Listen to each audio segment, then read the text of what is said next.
اللہم صلی علی سیدنا محمد وعلی آل سیدنا محمد۔ حضرت انس رضی اللہ تعالیٰ عنہ فرماتے ہیں کہ حضور صلی اللہ علیہ وسلم نے فرمایا کہ تمہارے اوپر ایک مہینہ آیا ہے جس میں ایک رات ہے جو 1000 مہینوں سے افضل ہے۔ جو شخص اس رات سے محروم رہ گیا گویا ساری ہی خیر سے محروم رہ گیا، اور اس کی بھلائی سے محروم نہیں رہتا مگر وہ شخص جو حقیقتاً محروم ہی ہے۔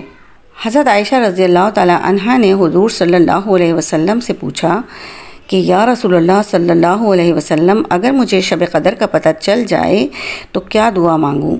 تو حضور صلی اللہ علیہ وسلم نے یہ دعا ارشاد فرمائی، اللہم انکا عفو تحب العفو فاعف عنی۔ ترجمہ ہے، اے اللہ بے شک تو معاف کرنے والا ہے اور پسند کرتا ہے معاف کرنے کو، پس معاف فرما دے مجھ سے بھی۔ اللہ تعالیٰ ہمیں جاگنے کی یہ راتیں نصیب فرمائے۔